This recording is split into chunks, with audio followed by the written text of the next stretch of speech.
हम स्टार्ट लेंगे अपने न्यू चैप्टर से। तो कल आपको हाइड्रो सीरी और जो ज़ीरो सीरी का डिस्कशन किया था, तो उसकी वीडियो मैंने इसीलिए आपको दिखाई कि एक आइडिया और भी जहन में ज़रा बेहतर हो जाता है जब आप कोई भी चीज़ वीडियो लिंक से देख रहे हो। और जाहिर सी बात है, हम हमारी बात भी आपको समझ में आ गई है। और चूँकि advance level of the teaching method में अब हमारा ज़्यादातर हिस्सा जाएगा इसी तरफ, ऑनलाइन की तरफ।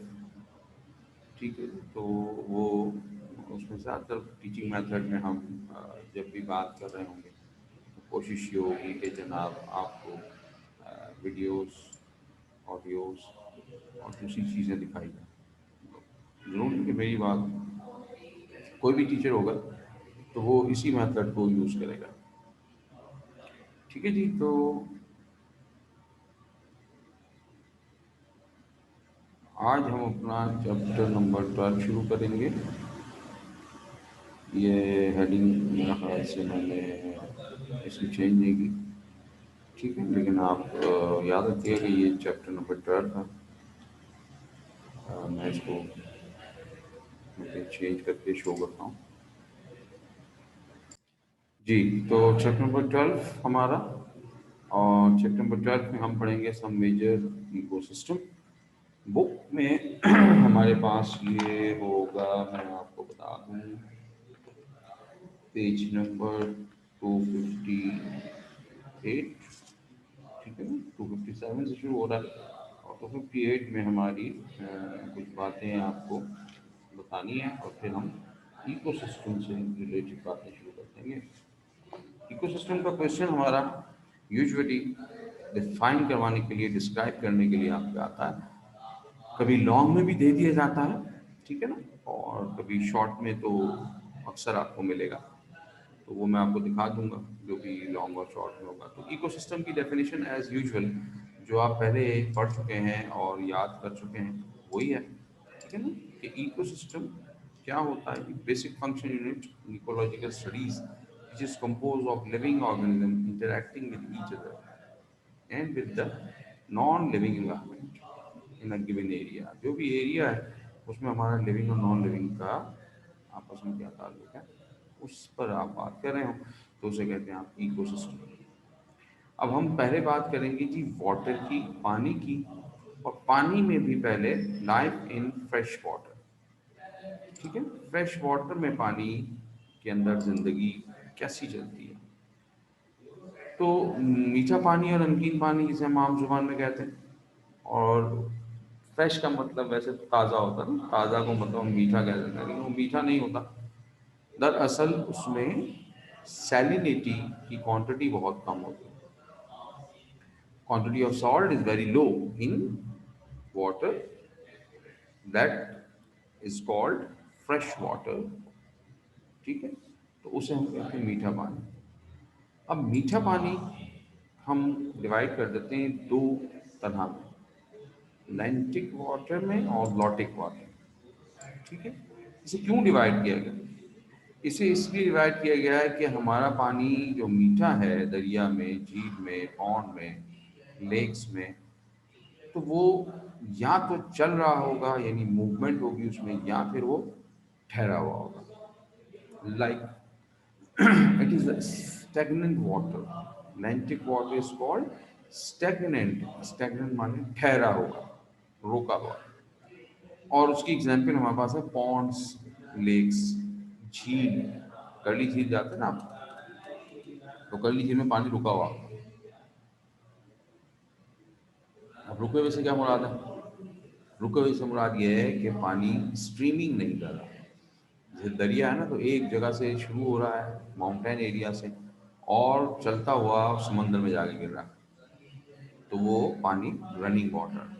पॉन्ड का पानी, लेक का पानी, जितना बड़ा पॉन्ड मर्जी हो, जितनी बड़ी लेक हो, जैसे आप कर्ली लेक जाते हैं, बहुत बड़ी लेक है आपकी, लेकिन वो एक स्पेसिफिक एरिया में पानी रिजर्व है, तो उसे हम कहते हैं स्टैग्नेंट वाटर, ठहरा हुआ पानी।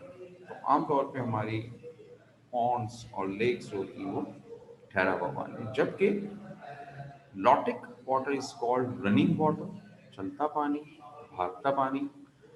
और इसकी एग्जाम्पल हमारे पास रिवर्स हैं, स्प्रिंग्स और स्ट्रीम्स, आबशार्स। और एक और चीज़ हम कहते हैं स्ट्रीम्स को, क्या कहते हैं वो, चश्मे कहते हैं ना। स्वाम्स का मतलब होता है जी दलदली इलाका जी, नरम मिट्टी वाला। एक बच्चे ने सवाल पूछा था। अब हम बात करेंगे जनाब एक यहाँ से, कि जनाब हमारा जो ठहरा हुआ पानी है वो पानी में पॉन्ड्स और लेक्स आते हैं।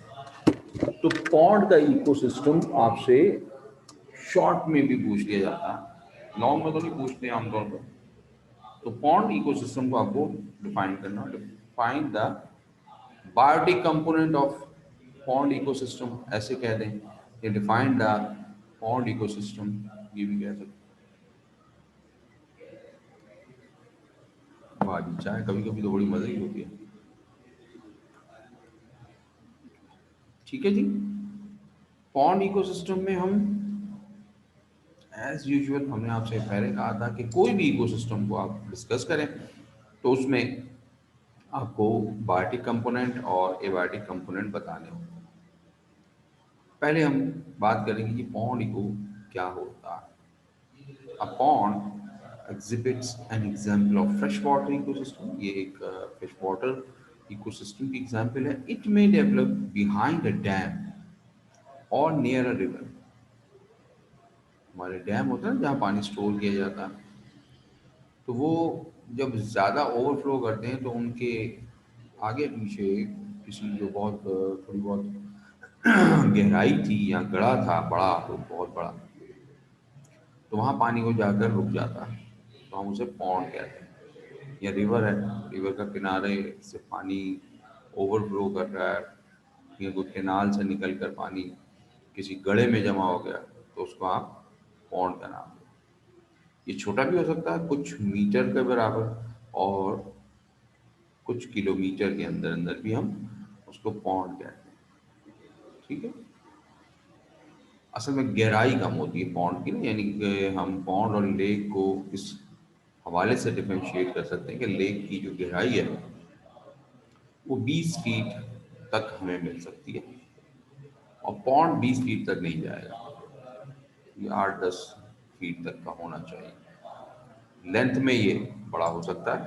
ठीक है ना। सॉन्ग मीन बताई तो थी बेटा मिसबा नाज, इसी तो मैंने बीच में बता दी थी। सॉन्ग जो नरम मट्टी वाला इलाका, दलदली इलाका है जगह में,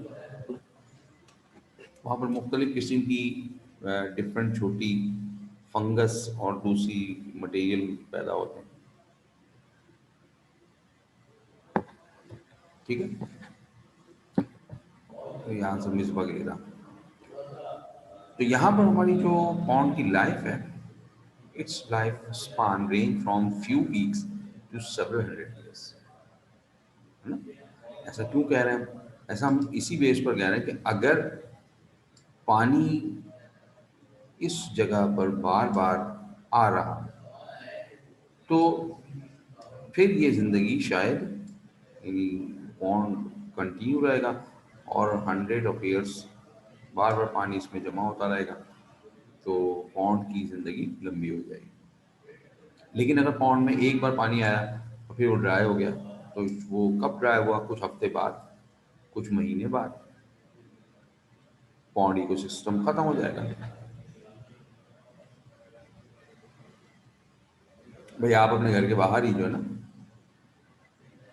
खड़ा कर दें थोड़ा सा, और उसमें पानी डाल दें, 2, 3, 4, 5 हफ्ते तक पानी आप उसमें मुसलसल डालते रहें, आप देखिएगा कि वहाँ पर जिंदगी, ग्रास, प्लांट्स, फंगस, एल्जी, और फिर इंसेक्ट भी छोटे मोटे आने लग जाएंगे। और आप पानी डालना बंद कर दीजिएगा, तो आहिस्ता आहिस्ता वो पॉन्ड फिल होता जाएगा, ड्राई हो जाएगा, सूख जाएगा, पौधे भी सूख जाएंगे, एनिमल्स जो छोटे मोटे इंसेक्ट्स आए थे वो भाग जाएंगे यहाँ से। तो इसीलिए हम कहते हैं कि पॉन्ड जो छोटा होगा तो उसकी साइज, या बड़ा हो तो उसकी साइज का इतना बड़ा इशू नहीं होता। इशू होता है कि उसमें पानी का सोर्स क्या है, क्योंकि पानी वहां पर आएगा कहाँ से? ठीक है, रनिंग वाटर तो है नहीं, पीछे से स्ट्रीम में से पानी आ रहा है या रिवर में से पानी आ रहा है, ठहरा हुआ पानी। तो पानी अगर आ जाएगा तो लंबी जिंदगी हो जाएगी, नहीं आएगा तो खत्म। कंपोनेंट एज यूजुअल कितने होंगे? There are two basic component of the pond ecosystem. हर सिस्टम में दो ही कंपोनेंट होगा ना बेसिकली, एबायोटिक और बायोटिक। ये तो दोनों हेडिंग्स आप मेरीन में थोड़ी सी चेंज हो जाएंगी, लेकिन हेडिंग मेन यही है, इसके अंदर सब हेडिंग्स आ जाएंगे।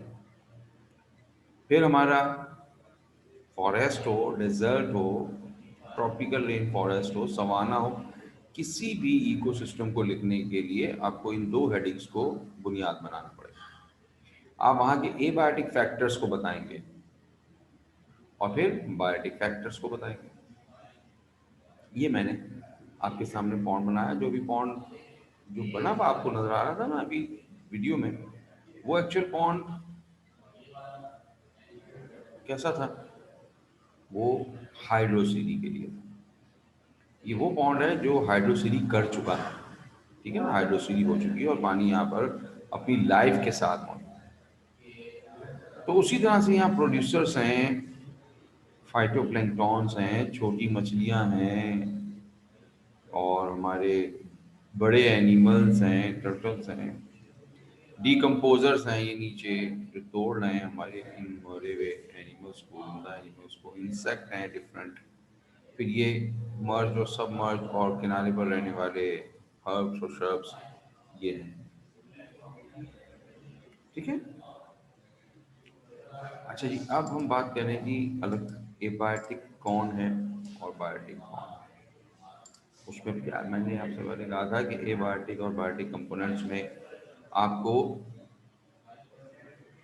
कुछ चीज़ों को चेंज करना होगा। मेन तो वही जो लास्ट चैप्टर 11 हमने पढ़ा है उसकी मेन सब बातें होंगी, लेकिन कम हो जाएंगी, शॉर्ट हो जाएंगी। जैसे हम एबायोटिक कंपोनेंट्स कैसे करते थे, वहाँ हमने लिखा थी क्लाइमेटिक फैक्टर की हेडिंग लगाई, फिर हमने टोपोग्राफी की हेडिंग लगाई, फिर हमने पैडियोजेनेसिस आपको बताया, ठीक है ना। फिर उनमें भी सब हेडिंग्स, यहाँ पर हमें इतना कुछ नहीं बताना होगा। एबायोटिक कंपोनेंट्स सब वही है, बट यहाँ सिर्फ पॉन्ड के हवाले से बात हो रही है कि पॉन्ड का एबायोटिक कंपोनेंट क्या होगा और क्या है। The pond is a balance system of water and nutrients. ये एक बैलेंस सिस्टम होता है जहाँ पानी और न्यूट्रिएंट्स यानी ग़िज़ाइयत जो है वो बैलेंस हालत में हमें नजर आती है। पानी में न्यूट्रिएंट्स तकरीबन बराबर होते हैं, जितना पानी है उस हिसाब से हमारे न्यूट्रिएंट्स भी हैं। बराबर से मुराद ये नहीं कि 50-50% ना, ये नहीं, 50% से मुराद नहीं, मुराद ये कि पानी की क्वांटिटी कितनी है, उसमें कितने एनिमल्स आ सकते हैं, उनके लिए न्यूट्रिएंट्स काफ़ी हैं, इसे कहते हैं 50%। ठीक है। The nutrients are mostly in solid state and they enter in a pond from surrounding ground or streams. अब यहाँ पर जो है वो आमतौर पर जो न्यूट्रिएंट्स होते हैं वो गैस नहीं होते बल्कि सॉलिड मटेरियल होता है, तह में बैठा होता है, जो आहिस्ता आहिस्ता डिजॉल्व हो रहा होता है। उनको या तो कोई डिजॉल्व कर रहा होता है, कौन? डिकम्पोजर्स, या फिर वो खुद ही गल सड़ कर पॉन्ड में पानी में मिल रहे होता है, डिजॉल्व हो रहा है। ये बाज दफ़ा तो हमारे जहाँ से पानी इस पॉन्ड में आया वहीं से आ गया, या फिर स्ट्रीम जो आसपास कोई है, झरना या कोई चश्मा जिसे हम कहते हैं आमतौर पर, वो वहाँ से आ रहा है। The nutrients are very important because they regulate the rate of functioning of entire ecosystem. तो न्यूट्रिएंट्स यहाँ पर होना और उनकी अच्छी क्वांटिटी, साफ सुथरी, बैलेंस होना वो ज़रूरी है, क्योंकि वो रेगुलेट करते हैं हमारे इस इकोसिस्टम के पूरे बायोटिक कंपोनेंट्स को, बायोटिक फैक्टर्स को। ठीक है जी। अब न्यूट्रिएंट्स की यहाँ पर कुछ टाइप्स हमने देख ली है, सिंपल सी टाइप है और बहुत आसान सी। There are two types of nutrients. एक कहलाती है मैक्रो। मैक्रो माने होता है बड़ा, जैसे मेगा होता है, ऐसे मैक्रो बड़ा। Macro nutrients like carbon, hydrogen, oxygen, potassium, magnesium and sulphur. यहाँ पर बड़े से मुराद साइज में बड़ा नहीं, यहाँ पे बड़े से मुराद है इनकी क्वांटिटी और क्वालिटी। वो इस इकोसिस्टम में ज्यादा मिकदार में आपको, पूरा इकोसिस्टम, एंटायर इकोसिस्टम, पूरा इकोसिस्टम। तो यहाँ पर हमारे पूरी जो क्वांटिटी है वो इनकी, हमारे कार्बन की, हाइड्रोजन की, ऑक्सीजन की, पोटाशियम की, मैग्नीशियम, सल्फर, उनकी क्वांटिटी यहाँ ज्यादा हो, तो हम इसलिए उनको मैक्रो न्यूट्रिएंट्स कहते हैं। माइक्रो न्यूट्रिएंट्स जिनकी क्वांटिटी कम होती है, आयरन, मैग्नीज, कॉपर, जिंक, तो इनकी क्वांटिटी इस इकोसिस्टम में, इन पॉन्ड में जरा कम होती है। ठीक है, तो ये याद रखिए, मैक्रो का मतलब लार्जर तो होता है, बड़ा तो होता है, लेकिन हम बड़ेपन का मतलब ये नहीं, क्योंकि ज्यादा क्वांटिटी की बात है। ठीक है, तो आपने ये देख लिया कि इससे बायोटिक, सॉरी एबायोटिक फैक्टर्स में आपने चंद ही बातों का यहाँ जिक्र किया। अब यहाँ लाइट का आप जिक्र कर सकते हैं।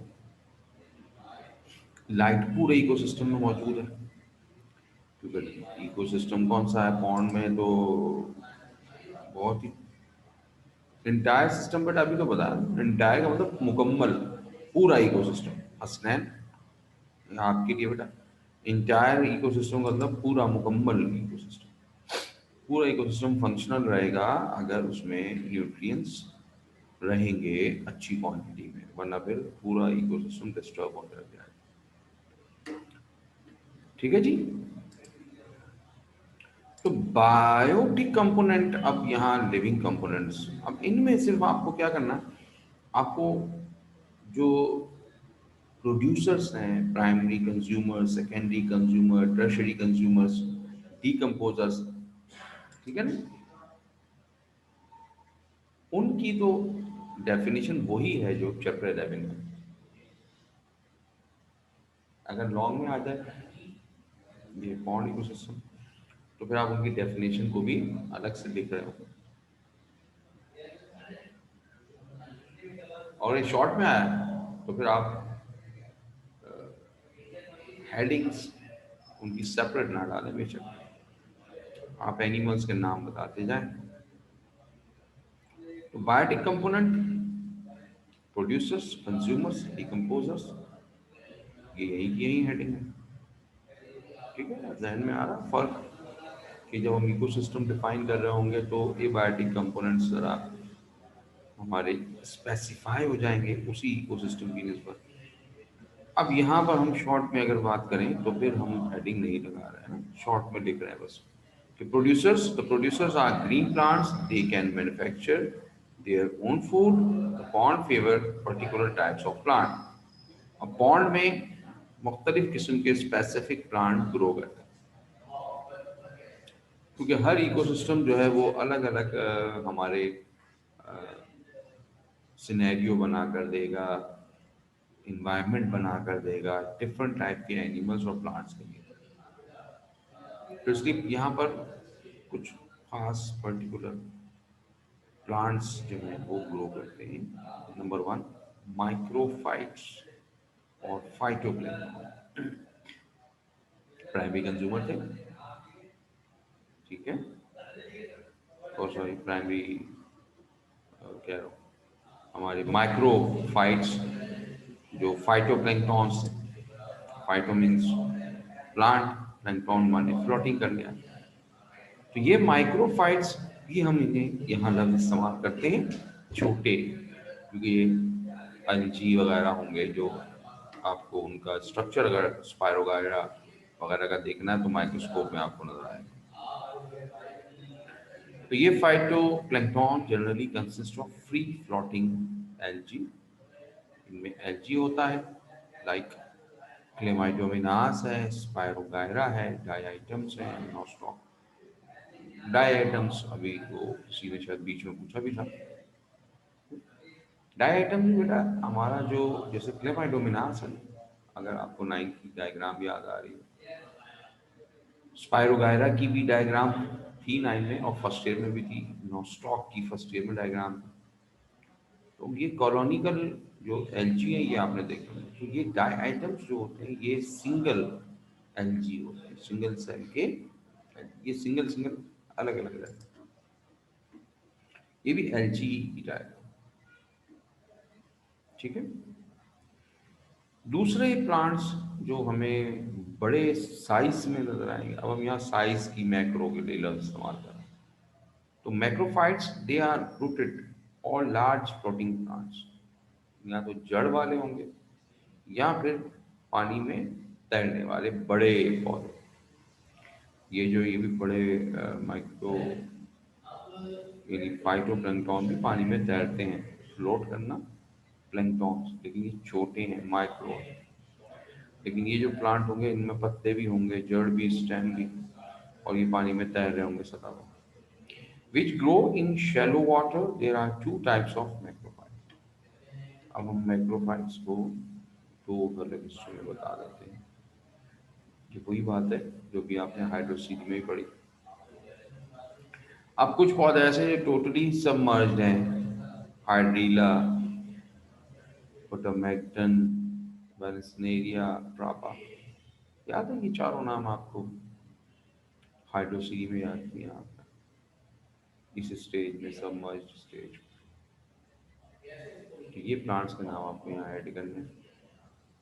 फिर हमारे वो जो पार्शली सबमर्ज्ड हैं, जो पानी से ऊपर हैं, लोटस, वाटर लिली, कॉर्निया, इनके पत्ते और फ्लावर पानी से ऊपर है। ये जो आपने तीसरी स्टेज देखेगी अगली, ठीक है। आगे बढ़ते हैं जनाब, और आगे हमारे प्रोड्यूसर में हम मजीद देखें तो दो हमने टाइप बना दी मैक्रो की। एक जो टोटल पानी के अंदर ही है और आपको ऊपर से नजर नहीं आएंगे पानी के अंदर, उनका कोई लीफ या कोई फ्लावर बाहर नहीं होगा। और दूसरी टाइप थी जिनका लीफ या फ्लावर जो है वो पानी की सतह पर। अब कंज्यूमर्स, इन पौधों को खाने वाले कौन है, अपनी ग़िज़ा नहीं बना सकते कंज्यूमर्स। याद है डेफिनेशन आपने यही पढ़ी। Consumers are animals which are unable to synthesise their food, ये अपनी ग़िज़ा बनाने के काबिल नहीं है, और सारे ही एनिमल्स हैं। तो तीन टाइप हमें नजर आएगी कंज्यूमर्स की पॉन्ड में। Primary consumer, primary consumers are herbivores which include crustaceans, mollusca, zooplankton, herbivorous fishes और young insect।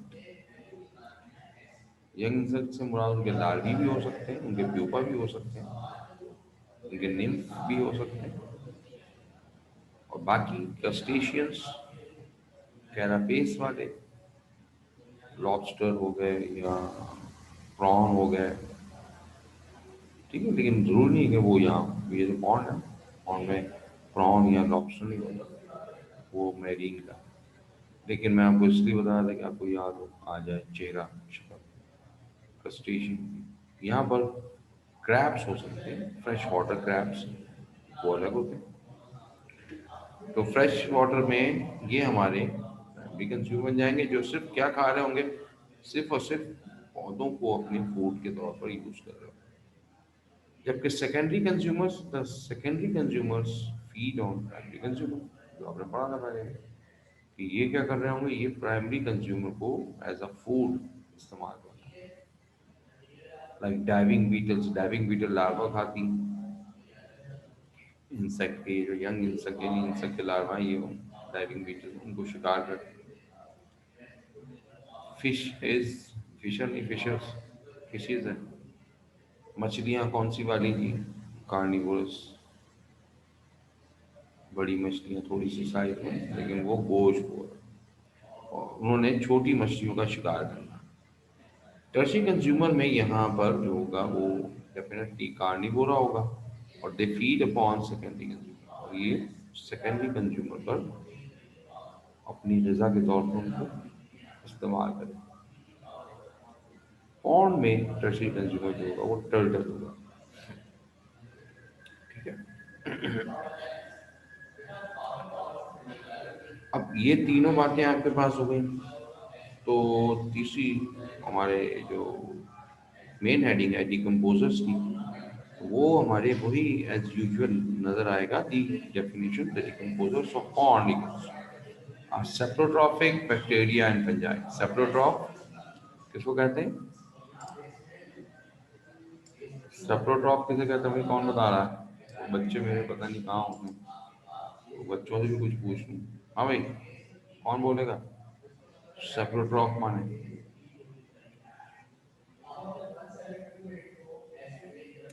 बोलेगा नहीं, लिखेगा। जल्दी लिखो भाई, कौन लिख रहा है सेप्रोट्रॉफ? एक आया जी जवाब, कोई देखने क्या आया जी। That feed upon dead organic matter. Umar, बिल्कुल सही कहा जी आपने। तो ये ऐसी, हम इसको उर्दू में अगर तर्जुमा करना चाहें तो उर्दू में इसकी मीनिंग बनती है गंदखोर। हालांकि वो गंद नहीं कहलाता, डेड बॉडी जो है वो हमारे लिए तो गंद है, लेकिन वो ऑर्गेनिक मटेरियल है। ठीक है। They bring about the decomposition of dead organic matter of plants and animals like aspergillosis, fungi है ये, Penicillium ये fungi है, Rhizopus ये भी fungi है। तो ये fungi डिफरेंट किस्म के। जी हसन ने भी सही कहा जी, बहुत देर की मेहरबान आते आते, मगर कहाँ सही है, डेड ऑर्गेनिज्म डिकम्पोज किया। ठीक है। तो इस तरह से ये जो डिकम्पोजर्स है ये तो हमारी डेफिनेशन वही रहेगी, और डिफरेंट जगह पे हमारे इनके नाम चेंज हो जाएंगे एनिमल्स। ओ जी, मीठा पानी खत्म, नमकीन पानी शुरू। तो मीठे पानी में आपको छोटा सा एक जो शॉर्ट क्वेश्चन था वो आपसे पूछ लिया जाता। ठीक है, तो वो आप इसी तरह से हेडिंग लगा कर बता देते हैं। बहुत ज़्यादा ना उसमें फिर आप एंट्री कीजिएगा कि नहीं जाए, like primary consumer, secondary consumer, tertiary consumers and decomposers की अलग से डेफिनेशन आपको लिखने की जरूरत पड़ेगी। ठीक है जनाब। तो अब हम थोड़ी देर के लिए पेज नंबर 260 और 261 को अपने सामने रखिएगा। मेरे पास भी ये तस्वीर मैंने इसमें आपके लिए रखी हुई है, लेकिन ये भी आपके लिए काम की है। इसमें एमसीक्यूज हैं 260 पर, सेकंड पैराग्राफ में, कि हमारा जो सी है वो आमतौर पे 3.5% सॉल्ट पानी में होता है, इसीलिए आप उसको सी वाटर कहते हैं। इसका average temperature 32 degree centigrade. Average का मतलब तो पता ना, साल में कभी कम भी होगा कभी ज़्यादा भी होगा, लेकिन टोटल बराबर एवरेज निकाला जाता है, तो वो हमारा 32 डिग्री सेंटीग्रेड है। Salt concentration of Red Sea is 4.6. Red Sea, Dead Sea, Urdu में कहते हैं वो क्या, बहरे मुर्दार। क्यों कहते हैं? क्योंकि इसकी सैलिनिटी 4.6 है, और ये इतनी सैलिनिटी है कि ये किसी लिविंग ऑर्गेनिज्म को ऑस्मो रेगुलेट नहीं करने देगी। तो इस पानी में यानी इस समंदर में कोई लाइफ मटेरियल यानी जिंदगी चल नहीं सकती, इसलिए हम इसे डेड सी कहते हैं, बहरे मुर्दार, मुर्दार मुर्दा। ठीक है। पेज बेटा 260 और 261। और जो सबसे कम परसेंटेज वाला हमारा बाल्टिक सी है, उसमें 1.2% सैलिनिटी है। और ये हमारा मीठा तो नहीं होता पानी, लेकिन बहुत ही कम नमकीन होता है। और ठंडा करके पी लें तो शायद ऐसा लगेगा कि जी मीठा पानी पी रहे। इस समंदर का पानी आपको मीठे के करीब करीब मिलेगा। ठीक है। पोलर रीजन में जो टेम्परेचर है वो -2 डिग्री सेंटीग्रेड है। तो ये 3.5, 4.6, 1.2, -2, ये हमारे लिए इम्पोर्टेंट है एज एमसीक्यूज, इसको लगाएं। ठीक है। और इस पैराग्राफ के आखिर में आपके पास लिखा हुआ अपवेलिंग का लफ्ज लिखा हुआ है, अपवेलिंग। ठीक है। ये एक नंबर की डेफिनेशन में आपसे पूछ लेते हैं, तो यहाँ पर टिक लगाकर एज अ डेफिनेशन आप लिख लेंगे। लॉन्ग में तो हम याद कर ही रहे होंगे ये लफ्ज, जो लॉन्ग में ये इस्तेमाल होगा, लेकिन शॉर्ट में हम एक नंबर के लिए डेफिनेशन पूछ लिया। अपवेलिंग किसे कहते हैं, और डेफिनेशन ऊपर से स्टार्ट हो रही है थर्ड लाइन से। The water of deep sea is brought to coastal surface by the action of wind, which moves surface water away while deeper water come to the surface. This phenomenon is called upwelling. Well किसे कहते हैं? अक्सर हम देखते थे वो welcome लिखा ना, तो जिनको आइडिया नहीं था, पता नहीं था, वो WELL लिखते थे, और वेल के बाद आगे लिखा था कम। तो वेल का मतलब क्या होता था? WELL well. पता किसी को? पता है तो लिखो भाई जल्दी से, नहीं पता तो नो लिख दो, जल्दी से लिखा करो।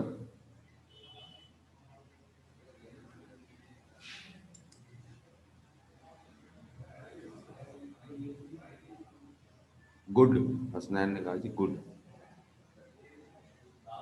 Very good. लवेश ने कहा कि वेल माने तो कुआं होता है। ये सईदा रीवा ने कहा ठीक हो।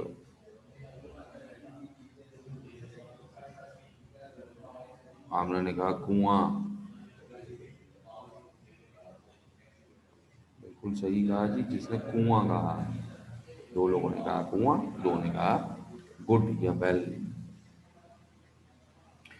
तो WELL वेल कुआं होगा, है जी। तो आप लिखते थे वेल के आगे कम, कुएं में आ जाओ। तो यहाँ पर लिखा हुआ अप वेलिंग। तो कुएं में हम क्या करते हैं?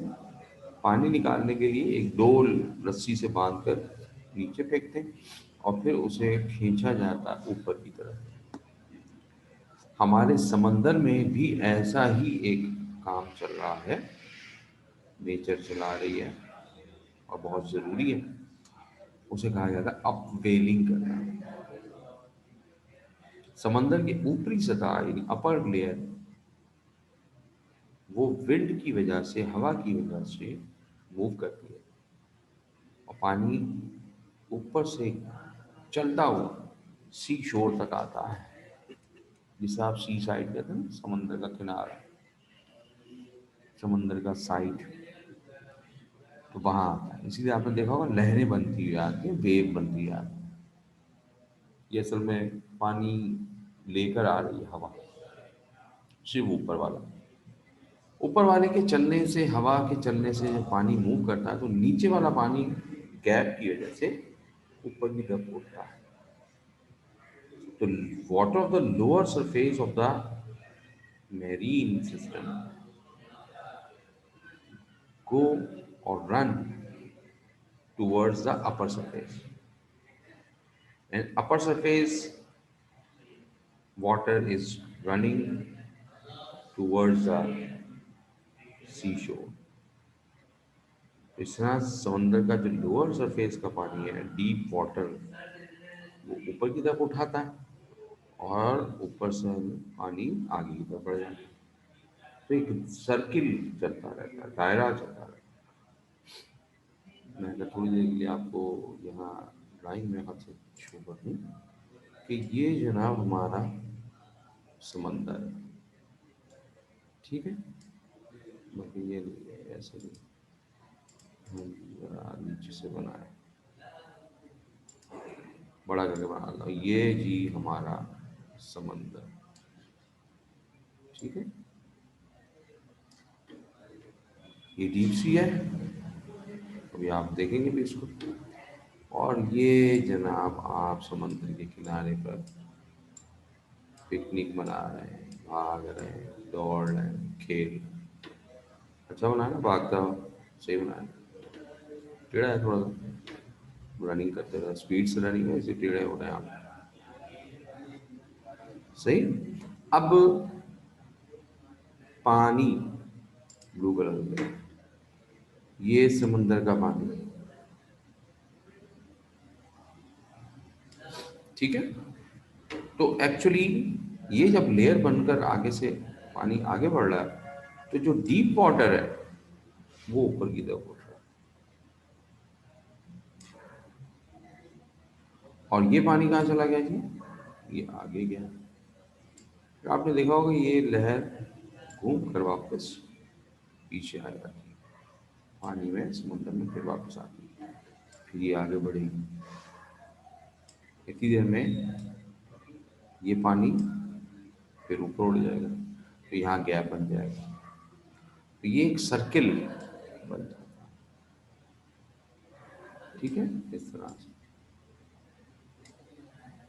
तो मैं आ गई बात, इसे कहते हैं अपवेलिंग करना, किसका, समंदर का। और सुनो कि भाई समंदर में जो है वो लाश बाहर आ जाती है, लाश असल में डूब जाती है, लेकिन यहाँ गहराई में तो नहीं जा पाती, गहराई में गई तो गई वो यहीं से आप, क्योंकि ये जहाँ हमने आपको बनाया ना, ये तो अभी बहुत ही कम जगह है, हम तो इससे भी दूर नहीं खड़े होते, 4 फीट से ज़्यादा फासले पर नहीं होते, 5 फीट में तो हम डूबना हो जाता है ना शुरू, तो समंदर की लहर आती है, तो इससे हम कहते हैं अप वेलिंग करना। क्लियर है बेटा, चलो फिर उसको भी क्लियर करें, फिर हम आगे बढ़ें। उफ अल्लाह जी, लाइफ इन मैरीन में अब हम चलते हैं actual. Ocean is the greatest reservoir of living organism along with nutrients. यहाँ पर हमारे पास बड़ी अच्छी न्यूट्रिएंट्स मौजूद होती है, और ये जो अपवेलिंग असल में की जा रही है, नेचर कर रही है, ये असल में इसी न्यूट्रिएंट्स की वजह से कर रही है। क्योंकि न्यूट्रिएंट्स जो है वो समंदर की तह में जाके बैठ जाएंगे, वापस नहीं आ पाएंगे अगर पानी समंदर का नीचे से ऊपर ना आए, ठीक है ना। तो इसीलिए नेचर ने ये प्रोसेस किया हुआ है। हमारा समंदर जो है ओशन, वो 70% सरफेस को कवर अप करता है, और जनरली इसमें 3.5% सॉल्ट है, जहाँ पर अभी हमने एवरेज आपको बता दिया 32 डिग्री सेंटीग्रेड है। सॉल्ट कंसंट्रेशन ऑफ रेड सी 4.6, और हमारा बाल्टिक 1.2, ये अपवेलिंग, ठीक है, इसकी भी हम बात कर रहे थे। तो ये हमारे, अगर आपसे लाइफ इन मेरीन, बल्कि आप क्वेश्चन लिखिए पेज नंबर 260 पर, लॉन्ग क्वेश्चन है। Describe the zoo nation, describe the zoo nation in marine water,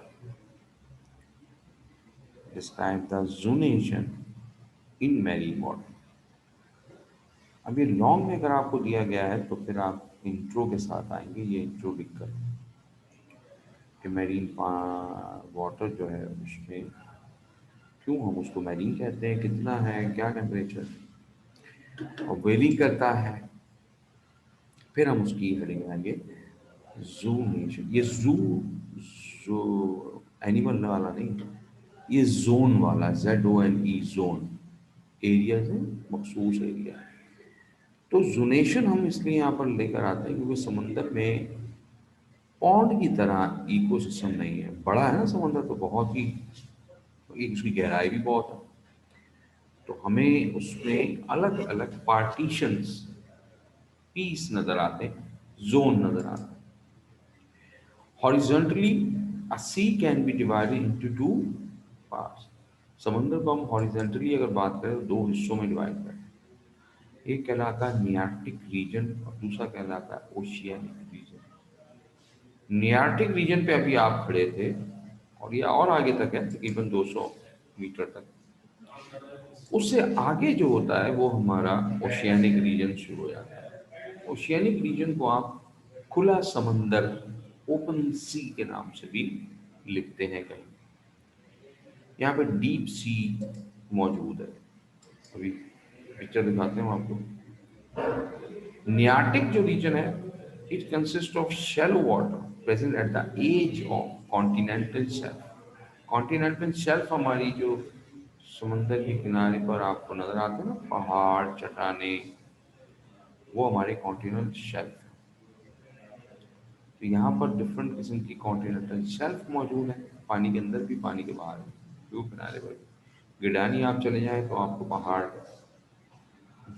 zero point पे आप चले जाएं तो आपको पहाड़ बाहर भी नजर आते हैं। आप केप पॉइंट पे चले जाएं तो वहाँ पहाड़ आपको पथरीला जो समंदर है वो भी नजर आता है। रेतीला समंदर यानी शैलो वाटर हमें नजर आएगा, ठीक है। और its depth may be up to 180 metre. तो 180 मीटर तक इसकी डेप्थ होगी। 200 तक मैक्सिमम आप बात करेंगे अगर, 200 तक आप बात कर सकते हैं, 200 मीटर। हम तो 1 मीटर पे खड़े होते हैं। मैंने कहा ना आपको, 1 मीटर का मतलब है 3 फीट। तो यूजुअली हम अब जब पानी समंदर में नहाने के लिए, पिकनिक मनाने जाते हैं, तो 3 फीट पे हम बहुत होता है हमारे लिए इनफ। क्योंकि पानी की लहर भी आती है ना, तो फिर वो ऑटोमेटिकली 4 साढ़े 4 फीट हो जाता है। और ऊंची लहर आ गई तो हम उसमें एक डिपिंग डाइविंग कर लेते हैं, तो हमारे ऊपर से गुजर जाती है 5 साढ़े 5 फीट की। तो इसलिए हम ज़्यादा गहराई में नहीं जाना चाहिए, क्योंकि जब वो वेव बनेगी तो वेव हमसे ऊपर से क्रॉस मारेगी। और तजर्बा है बाकायदा तौर पर, ये शायद आज यहाँ पे नहीं होता। कॉलेज के ज़माने में हम लोग बहुत पिकनिक किया करते थे, तो कॉलेज आप लोगों का बिल्कुल, एक तो कोरोना ने तबाह बर्बाद कर दिया आपकी कॉलेज लाइफ, और एक वैसे ही आप लोग कॉलेज ही नहीं जाते, क्योंकि कॉलेज में अब वो नहीं है जो पहले कॉलेज का सिस्टम हुआ करता। ज़बरदस्ती टीचर बुलाया करते थे, टीचर्स और प्रिंसिपल्स बाकायदा तौर पे, और एक्स्ट्रा करिकुलम एक्टिविटीज़ में इन्वॉल्व हो करना होता था उनको। कोई प्रोग्राम हो रहा है, कोई पिकनिक हो रही है। बहरहाल हम लोग पिकनिक बहुत मनाया करते थे। इंडिविजुअल होता था हमारा कॉलेज, तो अक्सर हम लोग पिकनिक मनाने चले जाते थे। शैलो वाटर क्या है? शैलो वाटर गहरा पानी, वो जो रेत मिल जाती है समंदर में, तो उसको आप शैलो वाटर कहते हैं। मैं ये बता रहा था कि हम, मतलब याद तो नहीं सन कौन सा, एयर कौन सा था, बट बहरहाल पिकनिक मनाने गए थे तो समंदर में हम खेल रहे थे अपनी मगन। अंदाजा ही नहीं हुआ कि हम बहुत आगे चले गए समुद्र में। और एक लहर ऐसी आई थी जिसमें मुझे अच्छी तरह याद है कि मैंने कलमा पढ़ लिया था। तो शायद किसी वजह से अल्लाह ताला ने वापस भेज दिया, वरना तो मैं ज़मीन के लिए, मेरे पाँव ज़मीन पर नहीं थे। मुझे इतना अच्छी तरह याद है, मैंने कलमा पढ़ लिया तो आगे बंद थी मेरी। और पानी जो था वो मेरे ऊपर भी और नीचे भी, पाँव मेरे ज़मीन से ऊपर। मैंने कहा अब काम हो गया भैया। लेकिन शुक्र अल्लाह का कि कुछ ही लम्हों के अंदर, शायद 4 5 सेकंड में ही मेरी टांगें ज़मीन पर लग गई और मैं अचानक फिर खड़ा हो गया। खड़ा तो था वैसे भी, लेकिन यानी टिक गया था। तो ये अचानक से ऐसा हो जाता है पानी, क्योंकि आपका 3 फीट में है, अगर 2 फीट की भी लहर आई तो 5 फीट में आप गए नीचे। और पानी बहुत स्पीड होती है उसकी, यानी आप अपना बैलेंस आउट हो सकता है। तो पानी और आग और बिजली, 3 चीज़ों को नहीं खेलना चाहिए, ठीक है। This region is further divide into following zones. अब हम इस नियार्टिक रीजन को मजीद डिवाइड कर देते हैं पानी की अवेलेबिलिटी की बेस पर। पानी कितना है, पानी कहाँ तक आ रहा है। तो इसका जो मैक्सिमम लहर यानी कि जो हमारी लहर होती है जिसको वेव कहते हैं, आप हम इसे टाइड कहेंगे, ठीक है ना बायो में। टाइड तो हाई टाइडल जोन, सुप्रा टाइडल जोन के नाम से हम उसे पढ़ते हैं।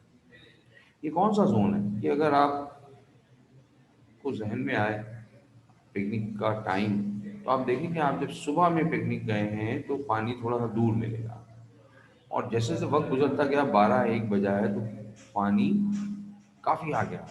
आपको बाद में अंदाज़ा होता जब आपकी चीज़ें पानी में जाना शुरू होती कि आपने यार पीछे इतनी दूर चीज़ें रखी थी और वो पानी में जा रही हैं।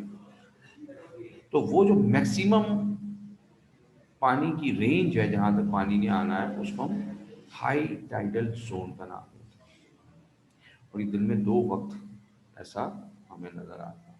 बात करते हैं आगे। और दूसरा माना होता है लो टाइडल जोन, मिनिमम पानी कितनी दूर जा सकता है, तो उसको आप कहते हैं सब टाइडल या लो टाइडल जोन। और इन दोनों के दरमियान जो पानी जहाँ हर वक्त रहेगा उसे कहते हैं इंटरमीडिएट या इंटर टाइडल जोन, ठीक है। तो neritic zone is the most productive zone of the sea. ये प्रोडक्टिव क्यों है? क्योंकि यहाँ पर आपके प्रोड्यूसर्स बड़े अच्छी तरह ग्रो करते हैं। गहराई ज़्यादा नहीं है ना, 180 मीटर है मैक्सिमम, ठीक है। तो यहाँ पर प्रोड्यूसर्स को लाइट मिल जाएगी, और लाइट ही तो सबसे इम्पोर्टेंट काम है। और इसी लाइट की बेस पर हमारा पौधा हमारे लिए यानी इकोसिस्टम के लिए ग़िज़ा बना सकता है। ये देख लीजिए जी, अभी हम ये आर्टिक एरिया की बात कर रहे हैं, यहाँ आगे नहीं जा रहे हैं। ये आगे जो होगा ये ओशियानिक जोन होगा। हम इतनी सी जगह पर बात करेंगे, देखिए नीचे की तरफ स्लोप जा रहा है। ये स्लोप जब अचानक से नीचे गिरता है, अचानक से बढ़ता है, तो ये तकरीबन 180 मीटर के बाद ऐसा कहानी शुरू होती है। लेकिन गड्ढे हमें मिल सकते हैं बाद दफ़ा, मैं भी आपको समझाता हूँ। लेकिन ये हम सीधी स्लोप की बात है ना, आहिस्ता आहिस्ता स्लोप नीचे। तो ये 200 मीटर का एरिया है, गहराई यहाँ तक इतना स्लोप बना, ये स्टार्ट है जहाँ आप खड़े होते हैं पानी में, और ये उसका मैक्सिमम 180 मीटर। इसके बाद पानी का यानी कि जो हमारा रिज्ड है नीचे, लोअर सरफेस है, वो अचानक से उसका एंगल बहुत ही शार्प हो जाता है और गहराई एकदम से बढ़ जाती है। इस एरिया से लेकर और बीच समंदर तक उसे आप ओशियनिक जोन कहते हैं। वो एक अलग कहानी है, वो हम बाद में पढ़ते हैं। पहले हम इसके लेफ्ट हैंड पर आ जाएं, कोस्ट, ठीक है। ये है हमारा कोस्ट, जहाँ पर हम बैठे खेल रहे हैं, कूद रहे हैं, मजे कर रहे हैं, ऐश कर रहे हैं।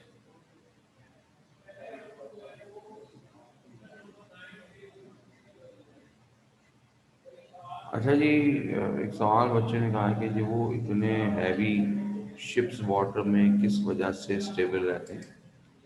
तो बेटा ये हमारे फिजिक्स का रूल है, और शायद मैट्रिक में आपने वो एक प्रैक्टिकल भी परफॉर्म किया होगा इसका। क्या कहते थे उसका, कोई साइंटिस्ट है उसका मुझे नाम याद नहीं आ रहा, लेकिन इसको हम कहते थे उछाल की कुवत। जब आप किसी चीज़ को पानी के ऊपर यहाँ रखते हैं तो जितनी सरफेस है उतना ही पानी उसको फोर्स लगाता है उछालने के लिए, ऊपर फेंकने के लिए। एक्शन का रिएक्शन पड़ता है ना आप, तो यहाँ पे भी एक्शन का रिएक्शन होता है, लेकिन ये एक लॉ अलग है ना, मुझे लॉ का नाम याद नहीं आ रहा फिजिक्स का। और किसी बच्चे को आ जाए याद तो मुझे राइट कर दे, मुझे भी अच्छा रहेगा, याद दहानी हो जाएगी। लेकिन बाहर ये लॉ है। तो जितना सरफेस एरिया आप बढ़ाएंगे पानी उतना ही उस चीज को ज्यादा ताकत से ऊपर फेंकेगा। तो हमारा, अगर आप पिन निडल कोई लेकर समंदर की या पानी की लेयर पर रखें तो वो तो फौरन डूब जाती है। लेकिन इतना बड़ा समंदर पे इतना बड़ा जहाज नहीं डूबता। वही आपकी बात जो आपने कही, तो बेसिकली सरफेस एरिया बड़ा हो जाता है। जब सरफेस एरिया बढ़ जाता है तो अब वो पानी का थ्रस्ट, सरफेस टेंशन, मिसबा ने कहा कि सरफेस टेंशन नहीं, वो लॉ की बात कर रहा हूँ, ये तो सरफेस की टेंशन है, तो उतनी सरफेस टेंशन बढ़ जाती है, थ्रस्ट बढ़ जाती है, फेंकने का, ऊपर उछालने का एरिया बड़ा हो जाता है, तो इसलिए जहाज डूबता नहीं। लेकिन अगर आपने देखा हो, है ना, जितना बड़ा शिप होगा उसका उतना ही बड़ा हिस्सा पानी के अंदर भी होगा। यानी बोट है छोटी सी, लाइक आप स्टीमर पर कर लीजिए वगैरह में घूमने गए हों, तो आप उसकी बोट का लोअर सरफेस देखेंगे तो वो तिकोना है, ठीक है ना, ट्रायंगुलर। और उस ट्रायंगुलर का एक हिस्सा पानी के अंदर गायब है, सिर्फ स्ट्रेट हिस्सा आपको नजर आ रहा है। और यही तिकोन हिस्सा, जहाज बड़ा जितना होगा उतना ही तिकोन भी बड़ा होता जाएगा, और ये समंदर के अंदर होगा, अंदर। टाइटैनिक अगर देखिए तो जो हीरो था वो लोअर सरफेस पर, और उनकी जो कैबिनेट थी वो पानी के अंदर नजर आ रही है, ठीक है ना। और अगर छोटी बोट है तो पूरी सरफेस के ऊपर आपको नजर आ रही है। तो इसलिए समंदर में बड़े जहाज नहीं डूब पाते। ठीक है जी, तो अब यहाँ पर मैं आपसे बात कर रहा था कि जो ये आए, और मैं कलर चेंज कर लूँ हमारा, तो ये जो है ये हमारा हाई टाइड का कलर मैं दे रहा हूँ आपको, क्योंकि ये एरिया जहाँ मैक्सिमम पानी आ रहा, ये हाई टाइड एरिया कहलाता है, ठीक है। अब इसमें से जो लोएस्ट पॉइंट है, कम से कम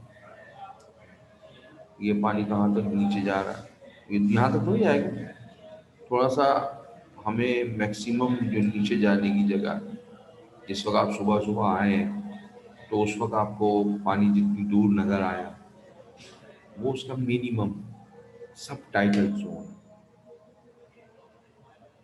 ठीक है। और इंटरमीडिएट, इंटरमीडिएट अब हमारा कलर ले लें, ग्रीन ले लें। इंटरमीडिएट का मतलब हमारा जो दरमियाना जोन, तो अब पानी कम यहाँ तक हो सकता है, ज़्यादा ज़्यादा यहाँ तक हो सकता है। इस एरिया में पानी उस वक्त जब पानी मिनिमम है सूख जाएगा ये एरिया, रेत ड्राई हो जाएगी, ठीक है ना। तो इसे आप कहते हैं इंटरटाइडल। ये किसी वक्त भी सूख सकती है, 1 घंटे 2 घंटे 3 घंटे, डिपेंड करता है कि जी समंदर या हवा कितनी है, ठीक है। तो ये हमारा कहलाता है इंटर टाइडल जोन। और टोटल तीनों के तीनों जो पार्ट हैं वो एक्चुअली, यानी कि अगर हम इन तीनों पार्ट्स की बात करें तो ये तीनों के तीनों पार्ट हमारे यहाँ से लेकर और यहाँ तक, ये जो है हमारे ये आ जाते हैं किसमें, नेआर्टिक जोन, ठीक है। क्लियरली नेआर्टिक। यहाँ पर जो इम्पोर्टेंट बात है जो हमारी नेआर्टिक रीजन की, वो प्रोड्यूसर्स, मैंने आपसे पहले कहा कि भाई ये सबसे न्यूट्रिएंट्स के हवाले से समंदर का रिचेस्ट जगह होगी। तो जैसे जैसे हम आगे जाते रहेंगे तो प्रोड्यूसर्स कम होते चले जाएंगे, ठीक है। अब यहाँ नेआर्टिक रीजन में प्रोड्यूसर्स वही पानी के फाइटोप्लैंक्टन्स, डायटम्स, एल्गी, कॉल्पेरा, टुकार्पस, ग्रेडोफोरा, इक्टायोटो और लेमिनेरिया। तो ये डिफरेंट हमारे जो फाइटो प्लैंक्टन्स हैं वो आपको यहाँ नजर आ रहा है। फिर इसी तरह से यहाँ पर हमारे एनिमल्स जो है वो नज़र आ रहे होते हैं। श्रिम्प्स हैं, क्लाम्स हैं, जूप्लैंक्टॉन्स हैं और वेरियस फिशेज हैं, छोटी मछलियाँ, क्रस्टेशियंस हैं, टर्टल हैं, सील्स हैं। ये इस एरिया तक है। ये ज़रूरी नहीं कि आप जहाँ खड़े हैं वहाँ पे ही सब कुछ हो, ये यहाँ पे भी हो सकता है। ठीक है जी। तो ये बात आपने लिख दी नियार्टिक रीजन में। नियार्टिक रीजन में एक बात हम और ऐड करते हैं और वो हम शॉर्ट में अलग से बात भी कर सकते हैं आपसे और एमसीक्यूज में भी पूछ सकते हैं आपसे। ठीक है, कहाँ पर है वो बात? आप पेज नंबर अगर आ जाएं जी इस पर 262 पर पहली ही लाइन में देखिए आपको लिखा हुआ मिलेगा, plants of intertidal zone possess a jellyfish jelly like substance called agar। ठीक है, ये एगर क्या चीज है जी? अब देखिए मैं आपको अपना डायग्रामेटिकली बात कर रहा हूँ। ये हमने आपसे कहा था कि जी हमारा 3 जोन है, एक, ये 2, ये मैंने लिख दिया एस फॉर सुप्रा टाइडल और ये एल फॉर लो टाइडल और आई फॉर इंटर टाइडल। ठीक है, तो हमने आपसे क्या कहा था? हमने आपसे कहा था कि पानी यहाँ पर कभी ड्राई भी हो सकता है इस एरिया में कुछ घंटों के लिए। ठीक है, अब कुछ घंटों के लिए अगर पानी यहाँ ड्राई होगा तो यहाँ लाइक कोई एनिमल बैठ गया, रुक गया। ए फॉर एनिमल, एनिमल यहाँ पत्थर थे, कोई चट्टान थी, उसमें बैठा अपना खाना ना खा रहा था, खेल रहा था या वैसे ही चुप के बैठा हुआ था किसी बेगम से डर के। पता चला पानी कहाँ चला गया, यहाँ आ गया लोएस्ट पॉइंट पे। वो कहाँ है? वो यहाँ, इसमें तो सूख के मर जाएगा बेचारा गरीब। लेकिन नेचर ने उसको क्या दिया? नेचर ने इसके ऊपर एक कवरिंग लगा रखी है। इस कवरिंग को कहा जाता है एगर। समझ में आया?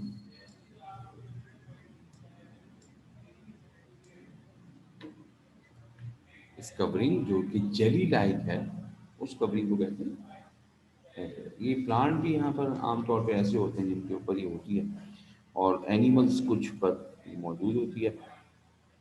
और बेसिकली उसकी वजह यही है कि एनिमल्स यहाँ कुछ अंदाज़ा ही नहीं हुआ और पानी लो टाइड की वजह से उससे पीछे चला है, क्योंकि वो जो पत्थर के बीच में है ना, तो वहाँ पर पानी बढ़ा हुआ था, तो उसे अंदाज़ा ही नहीं हुआ कि पानी कम खत्म हुआ।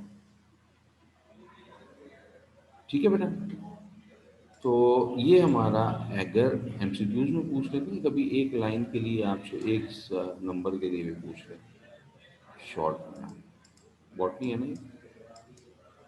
अच्छा जी, आगे चलें। लाइफ वो हमारी चल रही है इन मैरीन। अब हम चलते हैं दूसरे रीजन पर, ओशियानिक रीजन की बात करते हैं। तो ओशियानिक रीजन को हम बुनियादी तौर पे दो हिस्सों में डालते हैं, काटते हैं, डिवाइड करते हैं, लेकिन फर्दर फिर वो भी डिवाइड हो जाएगी। ठीक है, पहला जोन हमारा कहलाता है यूफोटिक जोन। और इसका मतलब तो मेरा ख्याल से बच्चे जानते होंगे। हाँ जी, जानते हैं ना? तो लिख दिया करो ना जल्दी से।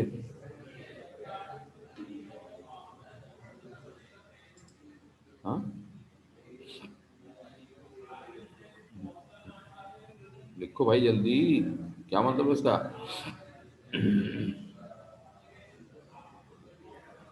नहीं पता तो ये लिख दिया करो, नहीं मालूम सर जी, डोंट नो, ये लिख दिया करो बच्चे, कौन सी टेंशन वाली बात। हसनैन ने लिखा जी लाइट जोन, बिल्कुल सही कहा आपने। यू माने ट्रू, फोटो फोटिक, तो वो जोन जहाँ लाइट अच्छी क्वांटिटी में मौजूद है उसे कहते हैं यू फोटिक जोन। और जहाँ लाइट एब्सेंट है, A for absent, A for नहीं, ए फोटिक जोन। तो हमने ओशियानिक जोन को दो हिस्सों में मेजर में डिवाइड कर दिया। एक कहलाया यूफोटिक जोन और दूसरा कहलाया एफोटिक जोन, रोशनी वाला, बगैर रोशनी वाला। Euphotic zone, in this zone light is present, definitely. It contains large number of phytoplanktons in a unit area.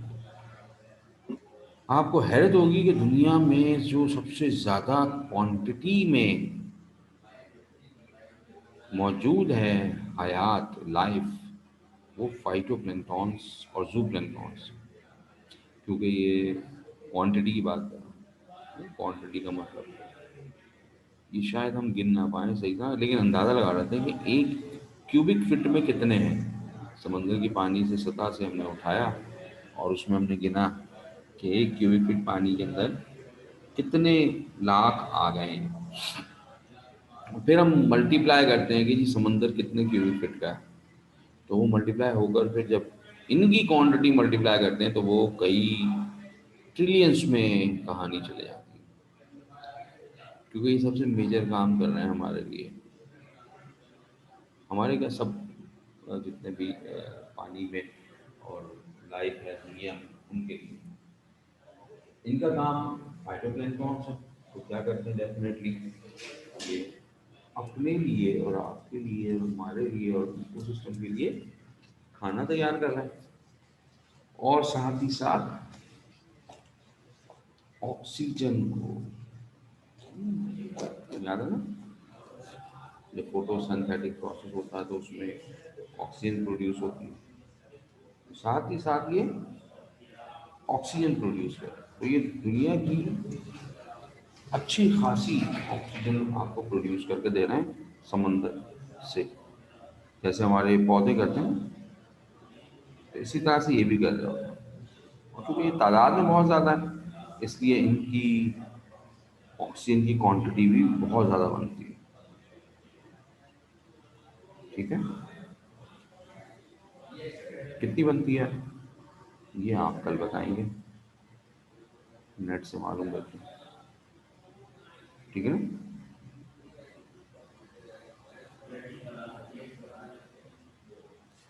ये आप कल मुझे बताएंगे जनाब कि कितनी बनती है,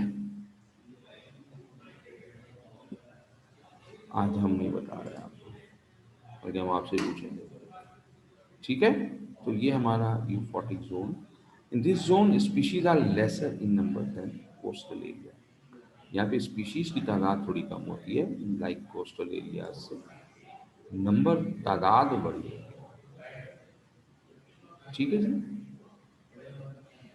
ए फोर्टिक जोन हम नहीं डिस्क्राइब कर रहे हैं फिलहाल, और यू फोर्टिक जोन को भी हम बहुत ज़्यादा बात नहीं कर रहे हैं। टाइम क्योंकि हमारा तकरीबन हो गया, फिजिक्स के बच्चे इंटर होने लग गए, फिजिक्स से मुराद है कि नेक्स्ट क्लास हमारी शुरू नहीं। ठीक है, तो आज हम अपनी बात को यहीं तक रखते हैं। कल इंशाल्लाह यू फोर्टिक जोन को मजीद उस पर डिस्कस करेंगे, और फिर ए फोर्टिक जोन को। कोई बात हमसे पूछनी है तो पूछ लीजिए। ठीक है, और कल का सवाल आपको याद है? कल का मैंने आपको दिया कि आपने ये बताना है कि quantity of oxygen excrete from the phytoplanktons in the, और जमीन पे कितनी ऑक्सीजन को प्रोड्यूस कर रही है। ठीक है,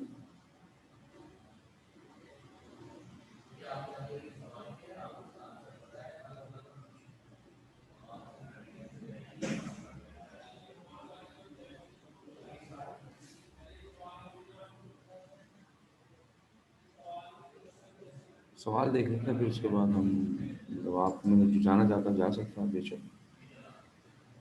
क्या चीज़ कल पूछेंगे हसनैन? कल ये पूछेंगे कि हमारी दुनिया में phytoplanktons, how the quantity of oxygen produce by the phytoplanktons. Phytoplankton oxygen की कितनी क्वांटिटी बनाते हैं। ठीक है, आज जो टॉपिक आपने पढ़ाए हैं वो बॉटनी से रिलेटेड है, बेटा बॉटनी से रिलेटेड है, ये चैप्टर ही पूरा बॉटनी है। कोस्टल एरिया, किनारे का एरिया जहाँ पर आपके समंदर में जहाज आकर रुकते हैं उसे आप कोस्टल एरिया कहते हैं, और जहाँ पर आप पिकनिक बनाते हैं उसको सी साइड कहते हैं। दोनों एक ही बात है। लेकिन कोस्टल एरिया में आप बिजनेस कर रहे होते हैं और सी साइड में आप खेल कूद कर रहे होते हैं। ठीक है जनाब, तो फिर कल इंशाल्लाह मुलाकात करते हैं, ज़िंदगी रही तो इंशाल्लाह ज़िंदगी रहेगी, अल्लाह ताला ने दुआ करे हमारे लिए अपने लिए, और कल आपसे मुलाकात है। अल्लाह हाफ़िज़।